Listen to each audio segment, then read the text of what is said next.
Олуттук саясий ишмер дегенler бул парламенттин төрагасы болуп турганда ошондой негизинде кыргыз мамлекеттеги эмендүүлүгүнүн түптөлүшүндө бүгүнкү күндүн өсүп-өнүгүшүнө өзгөчө түптөп салым кошуп берген Медаткан агам отурат.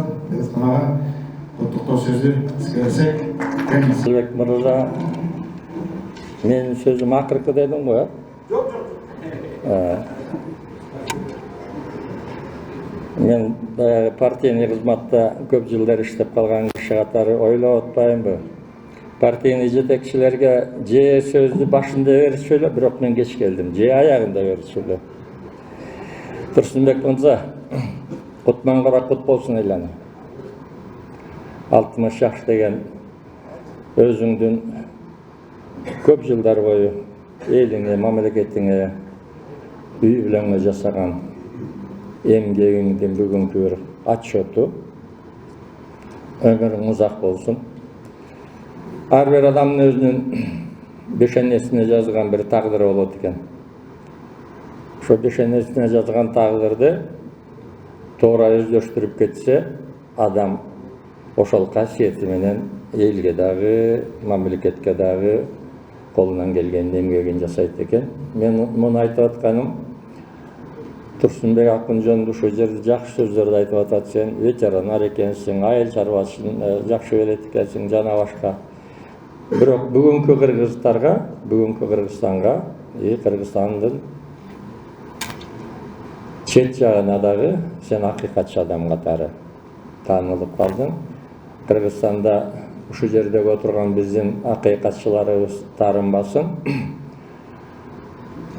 Акымга чейин дагы болгон, акымдан кийин дагы иштеп атышат, кийин дагы болот. Бирок акыйкатчылыктын ордунда, акыйкатчылыктын тизмесинде Турсунбек акындын өзүнүн татыктуу орду бар. Муну биз эч убакта унутпашыбыз керек.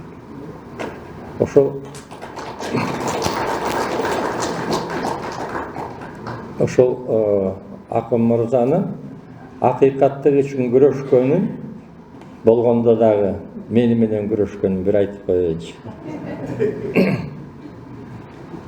Жаңы мамлекет куруп атабыз, Асылбек өзүң айткандай эле. Жаңы мамлекет куруп атабыз.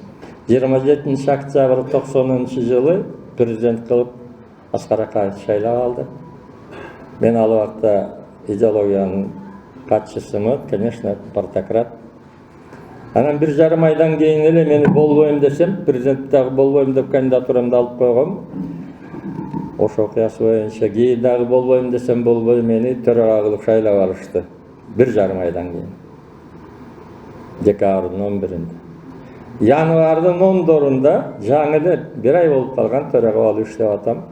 Мына ошо Турсунбек акын 15-20 киши болуп кирип келишти.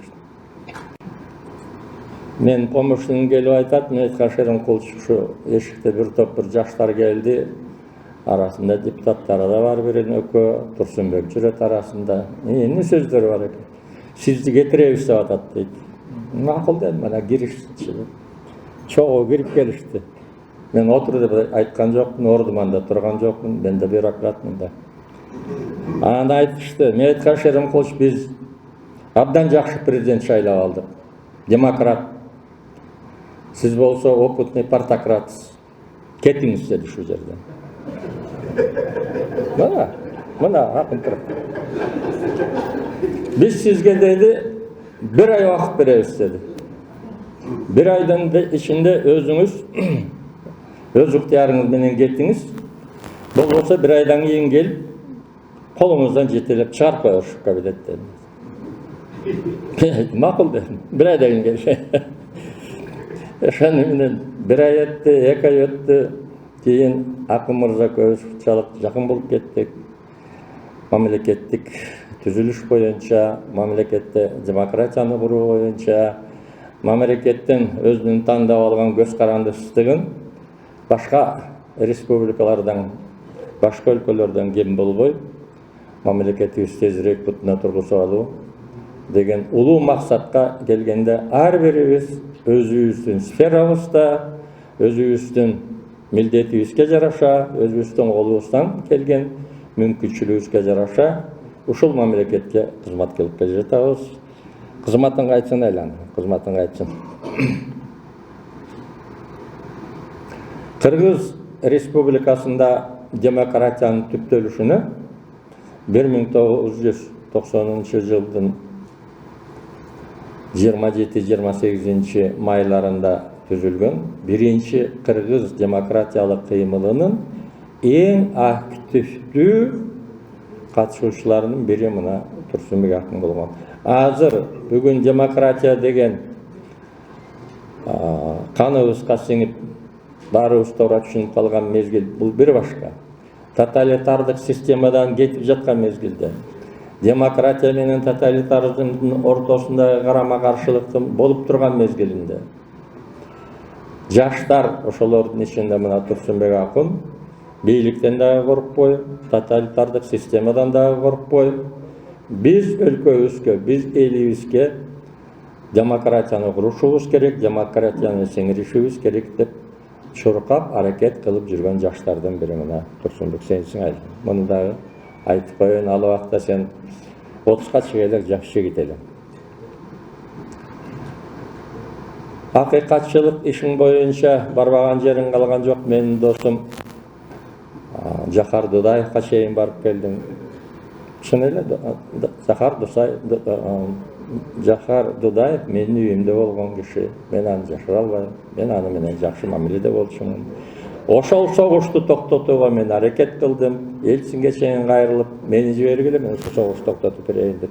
Мына бизден делегат болуп, мына Түкөм барып келди, Доронбек Садырбаев барып келди, көп аракет жасашып.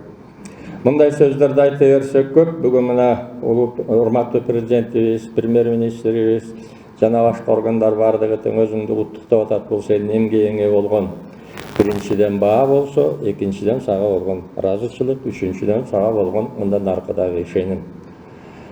Сен мыкты адамсың, себеби кыргыз элинен уулуусуң. Кыргыз деген элиң бар. Кыргызстан деген мамлекетиң бар. Кыргыз мамлекети дүйнөгө таанылган, дүйнөдөгү мамлекеттер менен тең укуктуу, суверендүү мамлекетибиз бар. Ушул мамлекетибизди чыңдоого, ушул укмуштай толеранттуу, акылман, акылдуу элдин арасында жашап, ушул элге кызмат кылуу, ушул мамлекетти түптөөгө, ушул мамлекетти мындан ары чыңдоого жасаган эмгегиң мындан ары арта берсин. 60га чыгып калыптырмын деп ойлонбой эле кой. Мен ушул жерден отуруп ойлоп койдум. 60 жаш, менин 60 баягыда экен деп мынтип кармаласам таппай койдум, чынын айтайын. Так что 60 жашың кут болсун, өмүрүң узак болсун, жакшынакай келинди, уулдарыңды көргөзүп койдуң. Сенин сыймыктана турган, сени сактай турган, сени сыйлай турган эң биринчи ошолор, мына биз алда отурган эл. Анан бул ашык сөз эмес, кошомат сөз эмес, андайлар мага жарашпайт. Сен кыргыз элинин ичинде өзүңдүн татыктуу ордуң бар, элиңдин сыймыгына татыктуу болгондо дагы ак эмгегиң менен татыктуу болгон улуу инсандын бирисиң. Кудай узак өмүр берсин, ишиңе ийгилик берсин, элибизге, журтубузга Кудай биримдик берсин. Рахмат айлан.